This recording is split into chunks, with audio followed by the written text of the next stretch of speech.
চাই, আমি তোমাকে চাই। পর্যটকদের ভিড়ে ঠাসা ডেস্টিনেশন প্লেসগুলোকে ছেড়ে আজ আমরা আবারও বেরিয়ে পড়েছি নতুন নতুন জায়গার সন্ধানে। নির্জন নিরিবিলি এলাকা বরাবরই আমাদের দুজনের ভীষণ পছন্দের। তাহলে চলো দেখে নেওয়া যাক জায়গাগুলোকে। ভিডিওটি দেখতে থাকুন এবং এনজয় করতে থাকুন। সমস্ত রুট বলা আছে, অসুবিধে হবে না আশা করি। আর যদি কোনো অসুবিধে থাকে কমেন্ট বক্সে জানাবেন।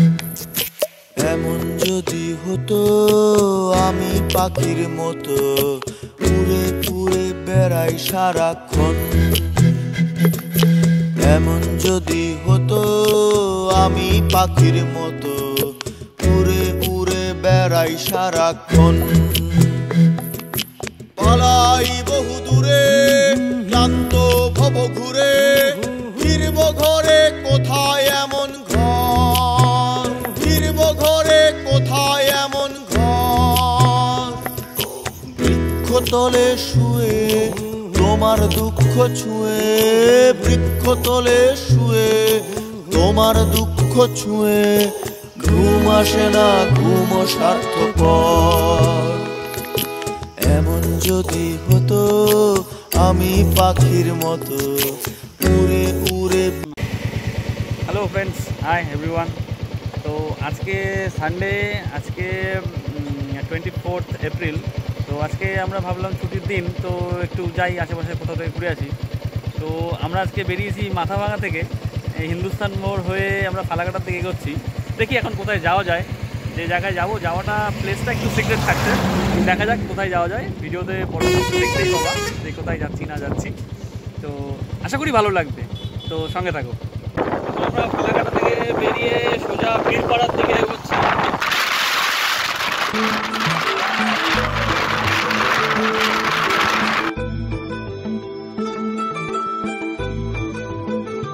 এই হলো বীরপাড়া চা বাগান। চা বাগান দেখতে খুবই সুন্দর এখানকার, কেননা দু চোখ জুড়ে যেদিকে চোখ যায় শুধুই চা বাগান।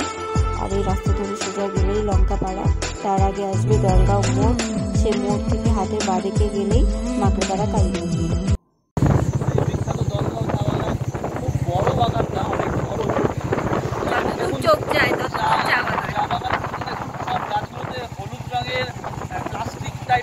জড়ানো আছে, অ্যাকচুয়ালি এগুলো সব একটা ফাঁদ, পোকা ধরার ফাঁদ। মানে চা গাছের মধ্যে যে পোকাগুলো থাকে, সেই পোকাগুলো যাতে চা গাছের পাতা নষ্ট না করতে পারে, তার জন্য এটা একটা ন্যাচারাল ফাঁদ পাতা থাকে। হলুদ রং পোকাদেরকে আকৃষ্ট করে এবং সেই জন্যই এই হলুদ রঙের ফাঁদ লাগানো হয় চা গাছ মেনলি।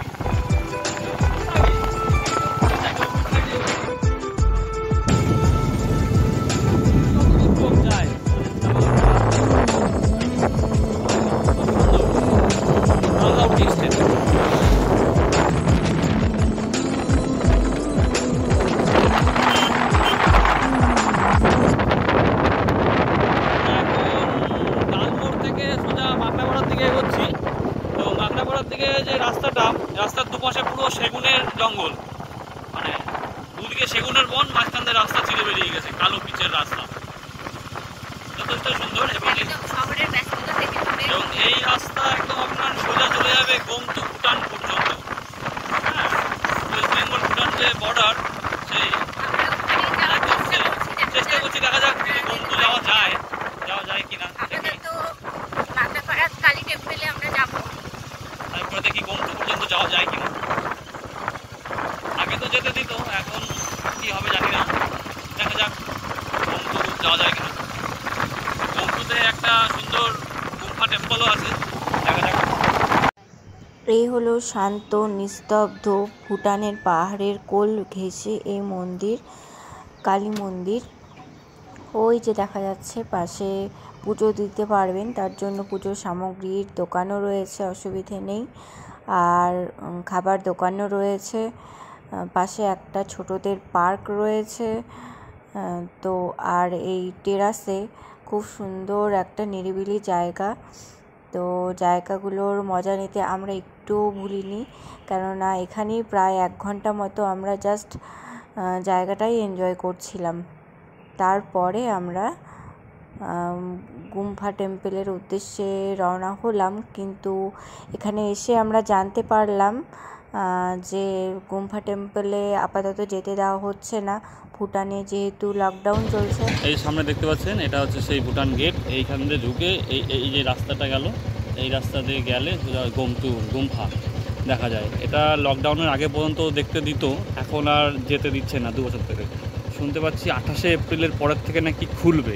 তো দেখা যাক, 28শে এপ্রিলের পরে এখানে যোগাযোগ করব। যদি আসা যায় তাহলে ভেতর দিয়ে যাবো এবং এর পরের বার আপনাদেরকে নিয়ে গিয়ে দেখাবো যে এর ভেতরটা সত্যি সুন্দর। এখানে ভুটানের গাড়ি আছে, কিন্তু এটা এই রাস্তাটা ভুটান, এটা টোটালটাই ভুটান। ওই যে ভুটানের অফিস, সব কাস্টমসের অফিস টফিস এগুলো।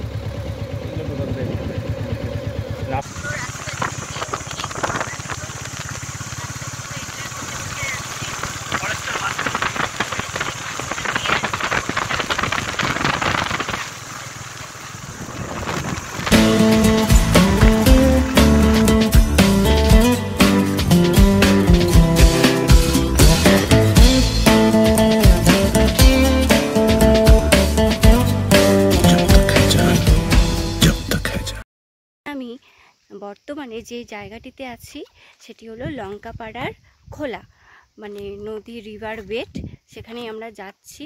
রাস্তাটি দেখুন, রাস্তাটিতে এই জায়গাটুকু কিন্তু হেঁটেই আসতে হবে। আমার হাজবেন্ড ওদিকে গাড়িটাকে রাখতে গেল একজনের বাড়ির সামনে। আমরা এবার এই রাস্তাটা ধরে সোজা চলে যাব রিভার বেডের দিকে। রাস্তাটা অত্যন্ত খারাপ, স্কুটি নিয়ে যাওয়াটাও মানে নট পসিবল, না যাওয়াই ভালো, হেঁটে যাওয়াই ভালো, মজাও লাগবে, রিস্কও কম। চলুন তাহলে যাওয়া যাক। হাজবেন্ড আবার কোথা থেকে যেন বাইক রেখে ঠিক একটা মিডিল রাস্তা ধরে দাঁড়িয়ে পড়েছে। কি করে আমার আগে চলে এলো সেটা ভাবছি, রাস্তাটা দেখব। যাই হোক, চলুন।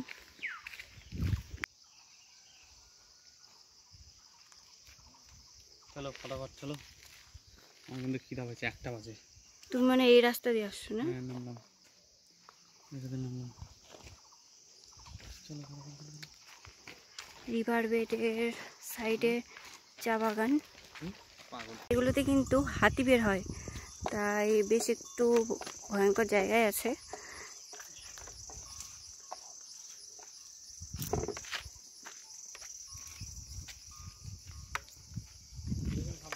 প্রচুর সেগুন গাছ ছিল, যেগুলোকে কেটে হয়তো চুরি হয়েছে।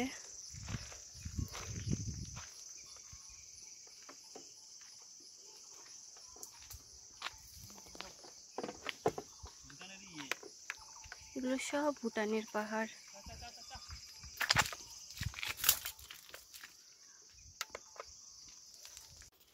এই সেই লঙ্কাপাড়া পিকনিক স্পট,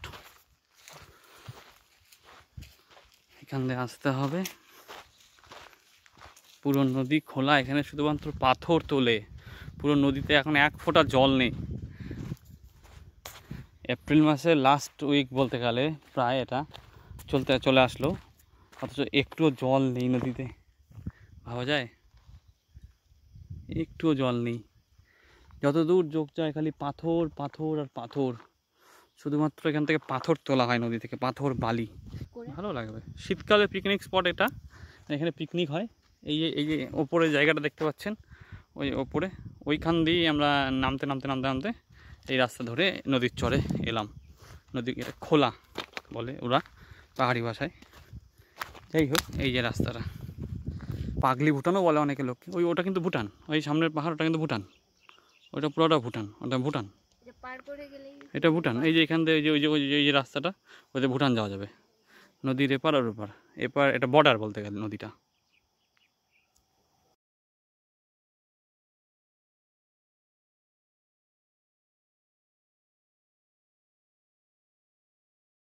এরপরে আমরা লঙ্কাপাড়া থেকে বেরিয়ে বীরপাড়া হয়ে সোজা মাদারিহাটের সেই বিখ্যাত রেস্টুরেন্ট অরণ্য রেস্টুরেন্ট, বিশ্বজিৎদার রেস্টুরেন্ট, সেখানে এলাম। সেখানে এসে দুপুরের লাঞ্চ করলাম। খুব ভালো ছিল খাবার দাবার, খেয়ে খুব আনন্দ লেগেছে, মজাও লেগেছে।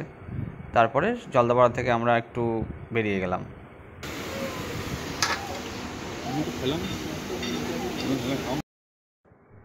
লাঞ্চ সেরে আমরা এলাম জলদাপাড়া ন্যাশনাল পার্কে, কিন্তু আমরা কোনো রকম সাফারি করিনি, কারণ 3-4 মাস আগে একটা সাফারি আমরা করেছি কাজিরাঙ্গাতে। তো জলদাপাড়া ন্যাশনাল পার্কে যারা সাফারি করতে চান তাদের জন্য বলে রাখি যে সকালবেলার শিফটে 7টা, 8টা, 9টা, আবার দুপুরের দিকে 2টো, 4টে এরকম শিফট ভাগ করা আছে। তো একটা শিফটে আপনারা গাড়ি নিয়ে একটা গাড়িতে মোটামুটি 6 জন সাফারি করতে পারবেন। হ্যাঁ, ইভিনিংয়ে শিফটে ফোক ডান্স থাকে, খুব ভালো লাগবে। তো সকালবেলার দিকে সম্ভবত 2822 টাকা মতো, দুপুরে 3122 টাকা। আজকের ঘোরাঘুরির বেশিরভাগ অংশ এই পর্যন্তই থাকলো। তোমাদের ভালো লাগলে এই স্পটগুলি অবশ্যই ভিজিট করো। Thank you.